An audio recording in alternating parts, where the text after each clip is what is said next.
तो दोस्तों इस वीडियो में हम आपको एक कंसेप्ट समझाने वाले हैं, उसको बोलते हैं economic methodology and economic laws. तो देखिए सबसे पहले आप समझ लीजिए, आपने बहुत सारे इकोनॉमिक के लॉ पढ़े होंगे या पढ़ने वाले हैं, जैसे demand, law of demand, law of supply. तो ये सारे के सारे इकोनॉमिक लॉज हैं। बेसिकली इकोनॉमिक लॉज का पहले मतलब समझ लेते हैं। Economic law are a part of social laws. देखिए economics is a social science और इकोनॉमिक लॉ जो हैं वो सोशल लॉ हुए, यानी कि आपको दो चीज़ों के बीच में या दो से ज़्यादा चीज़ों के बीच में रिलेशन को दिखाते हैं। Economic law are the statement of general tendency. जैसे कि आप लॉ ऑफ डिमांड देखिए, लॉ ऑफ डिमांड क्या बताता है कि जैसे जैसे प्राइस बढ़ता है वैसे वैसे डिमांड कम होती है। लॉ ऑफ सप्लाई क्या बताता है, जैसे जैसे प्राइस बढ़ता है सप्लाई जो है वो घटती है। इसी तरीके से law of diminishing marginal utility है कि जैसे जैसे आप ज़्यादा कंज्यूम करोगे वैसे वैसे एक तरीके से आप कह सकते हो आपका सेटिस्फेक्शन जो है वो घटता चला जाएगा। तो ये सारे के सारे इकोनॉमिक लॉज हैं। लेकिन इकोनॉमिक लॉ को बनाने के लिए आपको बहुत सारे डेटा इकट्ठे करने पड़ते हैं, उनका क्लासिफिकेशन करना पड़ता है। भाई आखिरकार कैसे पता चलेगा कि जैसे जैसे आप किसी गुड्स को कंज्यूम करते हो आपका सेटिस्फेक्शन घट जाता है। आपको डेफिनेटली कुछ वेरिएबल की जरूरत पड़ेगी, कुछ आपको डेटा की जरूरत पड़ेगी, कुछ आपको क्लासिफिकेशन करना पड़ेगा। तो ये सारा का सारा इकोनॉमिक मैथोलॉजी है।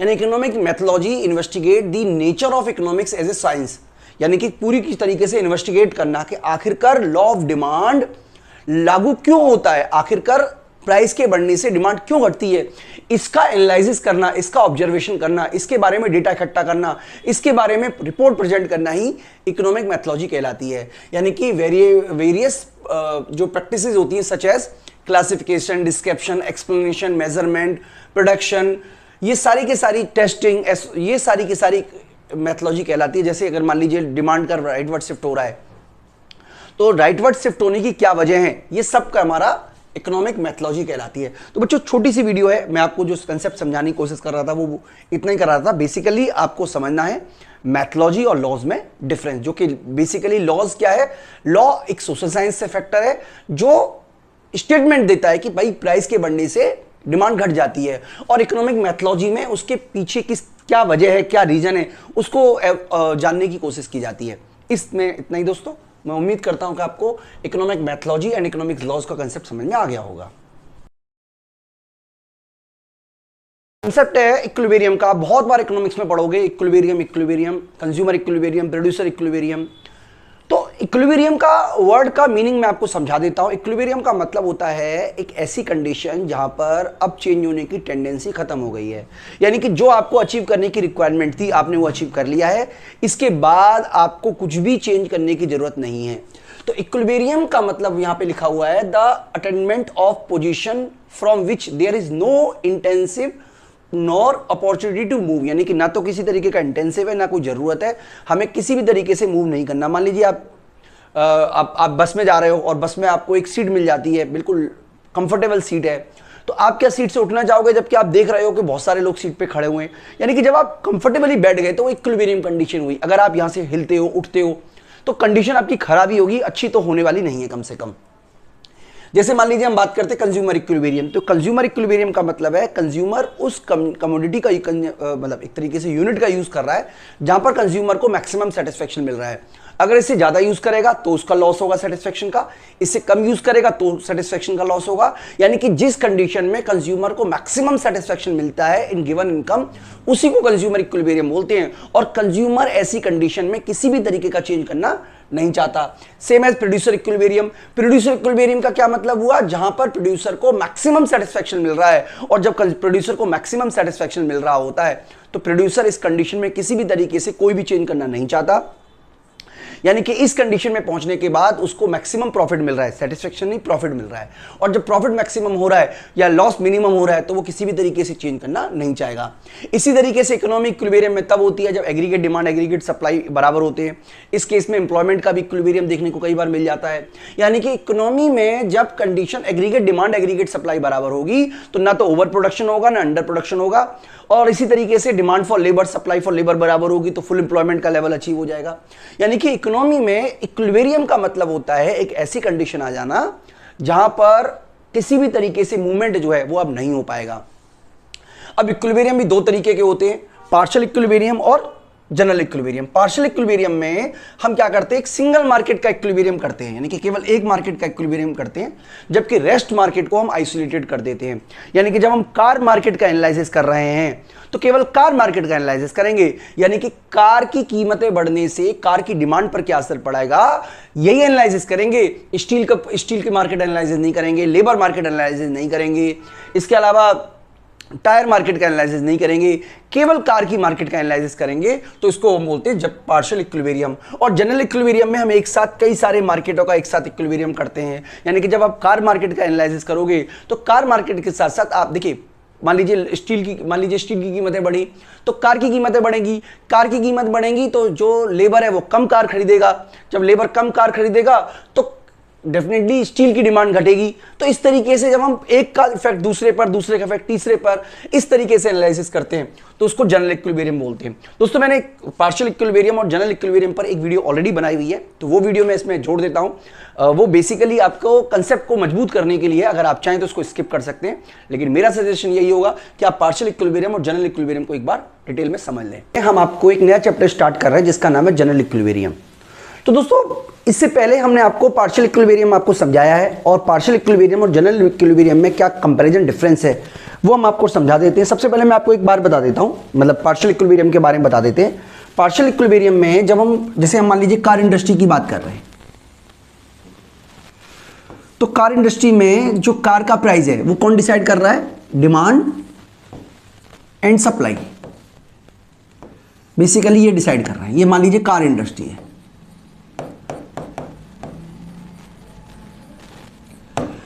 तो कार इंडस्ट्री में कार का जो प्राइस है वो मान लीजिए डिमांड एंड सप्लाई ने डिसाइड कर दिया। सपोज कीजिए प्राइस डिसाइड हुआ ओपी और क्वांटिटी डिसाइड हुई ओक्यू। तो इसकी डिमांड और सप्लाई का असर प्राइस पे क्या पड़ेगा, जब हम ये मानते हैं तो हम being other thing remain constant मान लेते हैं। यानी कि हम ये मान लेते हैं कि कंज्यूमर की इनकम सेम है, टेस्ट एंड प्रेफरेंस सेम है, इसके अलावा हम बाकी की सब चीज़ों को कांस्टेंट मान लेते हैं, और हम मान के हम ये कहते हैं कि अगर कार का जो प्राइस है वो बढ़ता है, कार की डिमांड बढ़ती है, तो कार का जो प्राइस है वो क्या हो जाएगा, बढ़ जाएगा, और क्वांटिटी भी, अवेलेबिलिटी भी मार्केट में बढ़ जाएगी। यानी कि इस पूरे के पूरे मॉडल को डेवलप करते समय हमने ये मान लिया है कि रबड़ इंडस्ट्री, लेबर इंडस्ट्री, इन सब पर किसी भी तरीके का कोई इंपैक्ट नहीं पड़ा। इसको बोलते हैं पार्शियल इक्विलिब्रियम।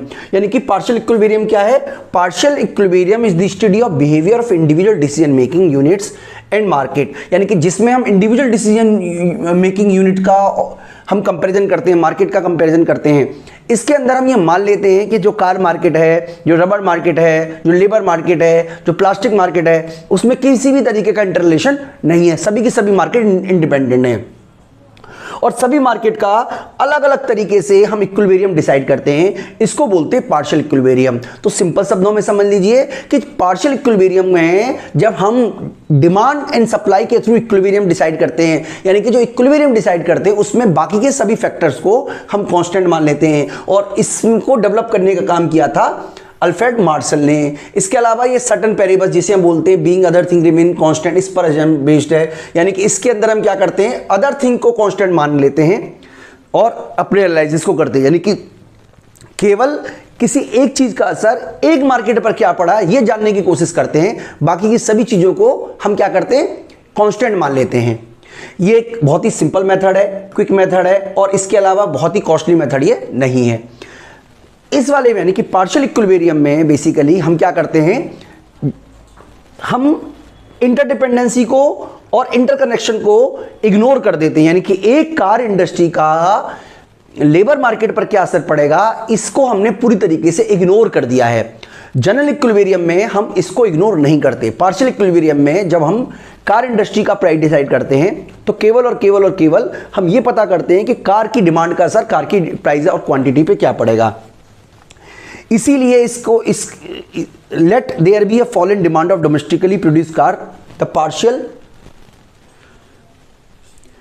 चलिए यहां से चलिए कोई डिलीट वर्ड हो गया। बेसिकली इसके अंदर हमारा इंपैक्ट इफेक्ट होता है। इसके अंदर मैं आपको बता देता हूं इंपैक्ट इफेक्ट क्या है। जैसे कि हमने आपको बताया ये हमारा इंपैक्ट इफेक्ट है, यानी कि जब एक कार का प्राइस गिरता है तो कार की डिमांड बढ़ती है तो कार के प्राइस पर इसका क्या असर पड़ेगा, ये हम एनालिसिस करने की कोशिश कर रहे हैं। इसी को बोलते हैं पार्शियल इक्विलिब्रियम। बात करें जनरल इक्विलिब्रियम की, तो general equilibrium analyses study the behaviour of all individual decision units and all individual market simultaneously. इसका मतलब इसके अंदर हम क्या करते हैं, all individual making units and all the market simultaneously. यानी कि जब आप जनरल इक्विलिब्रियम पढ़ेंगे तो हम क्या करेंगे, दो कंज्यूमर का इक्विलिब्रियम एक साथ पढ़ेंगे, दो प्रोड्यूसर का इक्विलिब्रियम एक साथ पढ़ेंगे, और हो सकता है कि दो कंज्यूमर और दो प्रोड्यूसर सबका इक्विलिब्रियम एक साथ करें। यानी कि जनरल इक्विलिब्रियम में हम क्या करते हैं कि जितनी भी हमारी individual decision unit making units होती हैं और जितने भी मार्केट हैं उनका एक साथ इक्विलिब्रियम पता करने की कोशिश की जाती है। तो इसके अंदर का जो इक्विलिब्रियम होता है वो एक साथ गुड्स मार्केट में हो गया या कमोडिटी मार्केट में हो गया या आप कह सकते हैं फैक्टर मार्केट में हो गया, एक साथ इक्विलिब्रियम पता करने की कोशिश की जाती है। यानी कि जब हम बात कर रहे थे पार्शियल इक्विलिब्रियम में, तो गुड्स मार्केट का हमने अलग इक्विलिब्रियम किया था, ठीक है जी। इसके अलावा फैक्टर मार्केट का हमने अलग इक्विलिब्रियम किया था। लेकिन जनरल इक्विलिब्रियम में एक साथ हम गुड्स मार्केट और फैक्टर मार्केट का इक्विलिब्रियम करते हैं, और इसको इंट्रोड्यूस किया था लियोन वायरलेस ने 1874 में। In this all market are simultaneously consider, कि इसके अंदर हम क्या करते हैं, सभी मार्केट को एक साथ कंसीडर करके ही इक्विलिब्रियम डिसाइड करते हैं।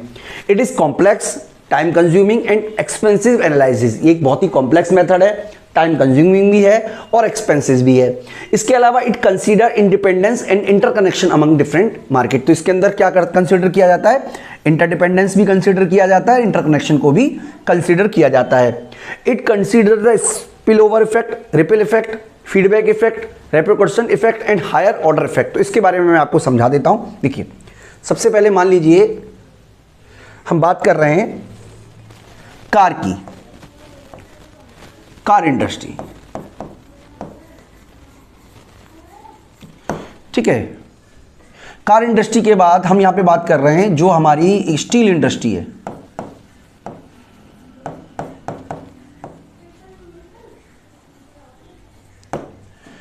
इंडस्ट्री के अलावा हम यहां पे बात कर लेते हैं, मान लीजिए एक तरीके से जो प्लास्टिक है,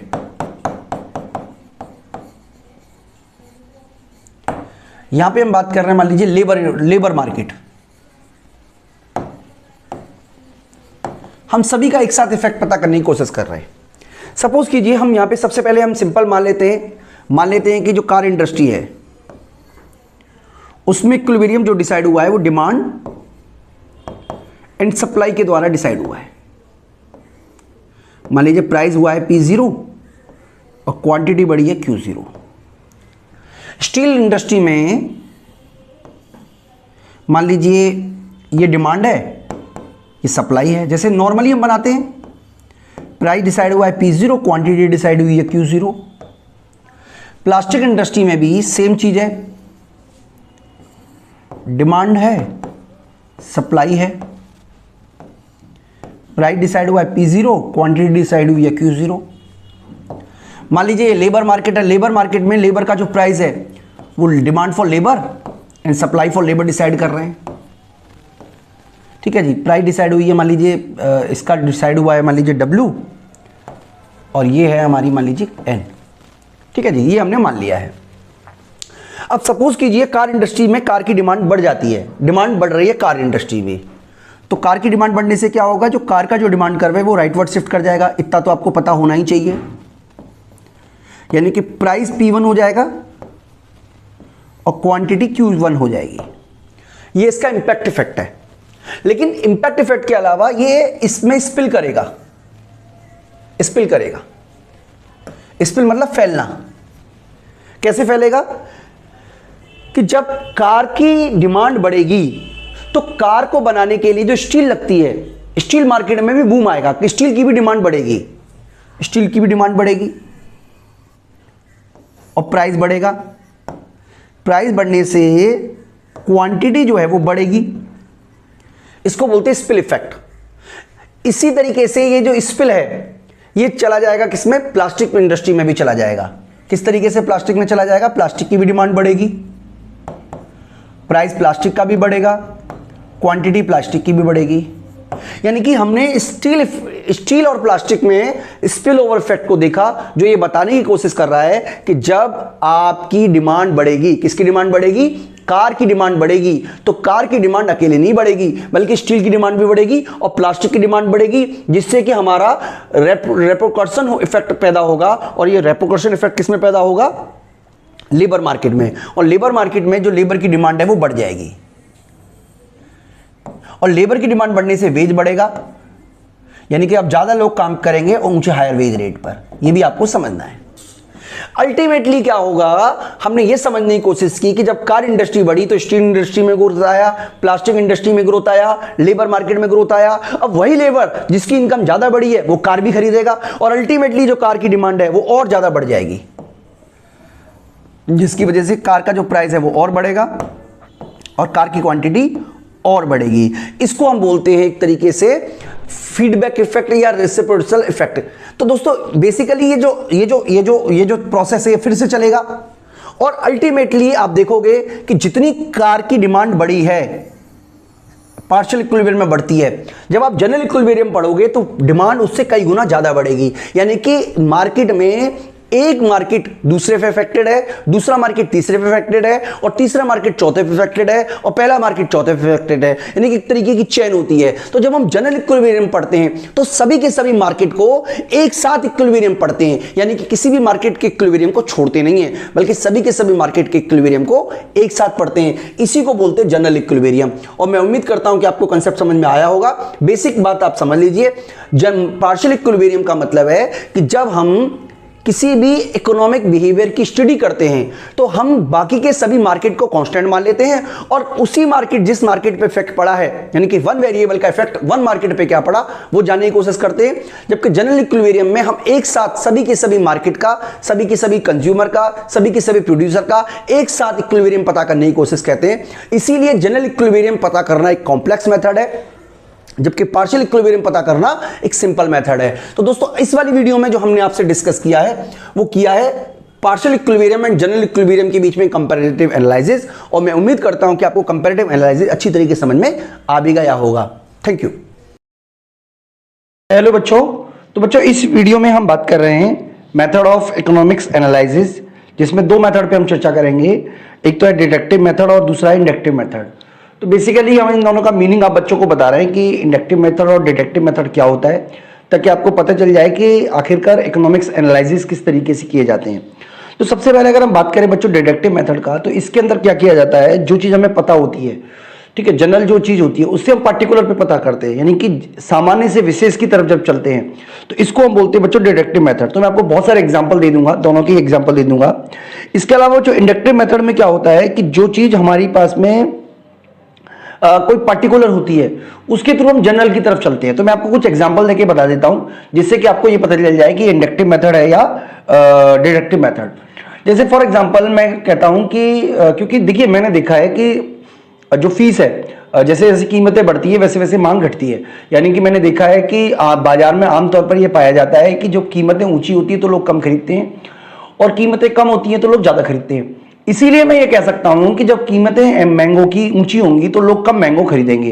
तो ये जो है वो डिडक्टिव मेथड है, क्योंकि ये जनरल बात है, क्योंकि कीमतें बढ़ती हैं, ठीक है, इसलिए मांग घटती है। तो इसलिए ये जनरल बात हो गई कि मैंगो की भी कीमतें जब बढ़ेंगी तो लोग मैंगो कम खरीदेंगे। तो जैसे मान लीजिए हम ये कहते हैं कि उपभोक्ता जो है वो विवेकशील है, हम जनरल बात कह रहे हैं, यानी कि हम ये कह रहे हैं, हम ये मान के चल रहे हैं कि जैसे कंज्यूमर जो है वो एक जो है वो रैशनल है।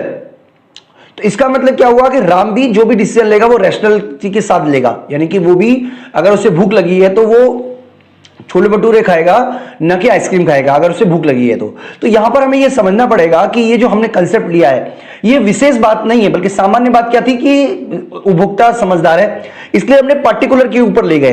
तो इसको हम बोलते हैं बच्चों डिडक्टिव मेथड।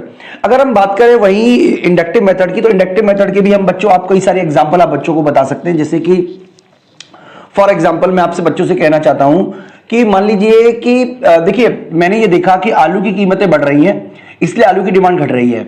मैंने देखा ऑनियन की कीमत जब बढ़ जाती है तो ऑनियन की डिमांड घट जाती है।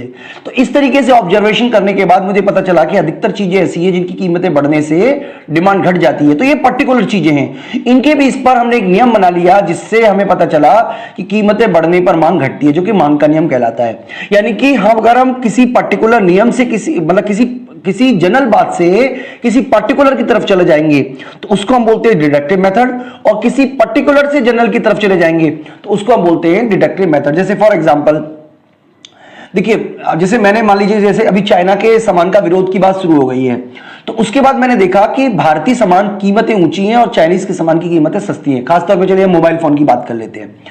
तो मैंने देखा कि मोबाइल फोन की कीमतें ज्यादा हैं उसको, और वो भारतीय मान लीजिए, तो लोग उसे कम खरीद रहे हैं। मान लीजिए 25% लोग हैं जो भारतीय मोबाइल फोन खरीद रहे हैं कीमत ज्यादा होने के बावजूद भी, जबकि 70% लोग ऐसे हैं जिन्होंने क्या किया है, कीमतें कम होने की वजह से चाइनीज मोबाइल फोन खरीदे। और 5% लोगों के विचारों में उनको कोई फर्क नहीं पड़ता भारत का है या चाइना का है, बस वो तो जिस ब्रांड का है वो सामान खरीदेंगे। ठीक है, तो यहां पर हमें ये समझने की कोशिश करनी है कि यहां पर देखिए ये बातें जो हैं ये हमने सर्वे किया, पर्टिकुलर लोगों से पूछा और एक जनरल फार्मूला बताया कि देशभक्ति से ज्यादा जरूरी है कीमतों का घटना। तो ये जनरल फार्मूला हमने बना लिया। ठीक है, या मान लीजिए उल्टा बन जाता, जहां पर हमें लिख देते कि 75% लोग ऐसे हैं या 80% लोग ऐसे हैं जो भारतीय सामान खरीद रहे हैं ऊंची कीमत होने के बावजूद भी। तो हम एक जनरल लॉ क्या बनता, जनरल लॉ ये बनता कि अगर देश में लोगों में देशभक्ति की भावना जगा दी जाए तो ऊंची कीमत होने पर भी लोग ज्यादा खरीदेंगे। तो ये भी एक एक्सेप्शन केस बन जाता। तो यहां पर बच्चों हम ये बताने की कोशिश कर रहे हैं कि जब हम किसी भी इकोनॉमिक मेथड को जनरल से विशेष की तरफ लेके जाते हैं, सामान्य से विशेष की तरफ लेके जाते हैं, तो उसे डिडक्टिव मेथड कहते हैं, और विशेष से सामान्य की तरफ लेके आते हैं, पर्टिकुलर से जनरल की तरफ लेके जाते हैं, तो उसे डिडक्टिव मेथड कहते हैं। तो जैसा कि आप अपनी स्क्रीन पे भी देख पा रहे होंगे, देखिए deductive method is also named as analytic abstract and priori method, इसके और भी नाम है। तो इसके अंदर क्या किया जाता है, economic analysis we process from general to particular, और जो न्यू क्लासिकल इकोनॉमिक्स थे, ठीक है, और क्लासिकल इकोनॉमिक्स भी जैसे माल्थस हैं और रिकार्डो हैं, सीनियर है, मार्शल, पीगू, इन सब ने इकोनॉमिक एनालिसिस करने के लिए डिडक्टिव मेथड का ही यूज किया। तो इसके अंदर बच्चों क्या क्या स्टेप्स होते हैं, सबसे पहले हमें क्या करना पड़ता है, प्रॉब्लम की जानकारी लेनी पड़ती है, यानी कि प्रिसिडेशन करना पड़ता है। उसके बाद हमें टर्म डिफाइन करनी पड़ती है। उसके बाद हमें अपनी हाइपोथेसिस और एजम्पशन को डिसाइड करना पड़ता है, और उसके बाद उस हाइपोथेसिस को टेस्ट करना पड़ता है किसी पर्टिकुलर के ऊपर। जैसे फॉर एग्जांपल आपने पता किया कीमत और डिमांड के बारे में, ठीक है, तो कीमत और मांग के बारे में आपको रिलेशन बनाना है, तो आपको बताना पड़ेगा कि कीमत और मांग में क्या रिलेशन है।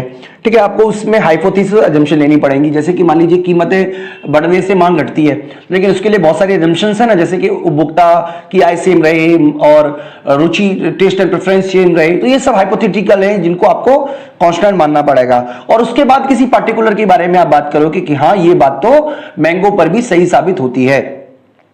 अगर हम बात करें बच्चों इंडक्टिव मेथड की, ऑफ इकोनॉमिक एनालिसिस की, तो इंडक्टिव मेथड का मतलब होता है, इसको हम इंपेरिकल मेथड भी बोलते हैं, या ठीक है, और इसको ज्यादातर जो है हिस्टोरिकल स्कूल ऑफ इकोनॉमिक्स ने इसका ज्यादा यूज किया।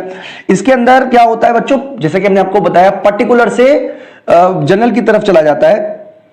ठीक है, तो इसके अंदर कौन कौन से स्टेप्स आते हैं, सबसे पहले ऑब्जर्वेशन किया जाता है किसी पर्टिकुलर वन का, उसके बाद हाइपोथेसिस बनाई जाती है, उसके बाद जनरलाइजेशन किया जाता है, और उसके बाद उसको वेरिफिकेशन किया जाता है। तो दोनों में बच्चों ये फर्क है। मैं उम्मीद करता हूं कि आपको बेसिकली मुझे आपको बताना था डेफिनेशंस, जिसमें आपको पता होना चाहिए कि इंडक्टिव और डिडक्टिव मेथड और डिडक्टिव मेथड और इंड्यूसिव मेथड में क्या डिफरेंस है। मैं उम्मीद करता हूं कि आपको ये टॉपिक समझ में आ गया होगा बच्चों। इस वीडियो में इतना ही, थैंक यू।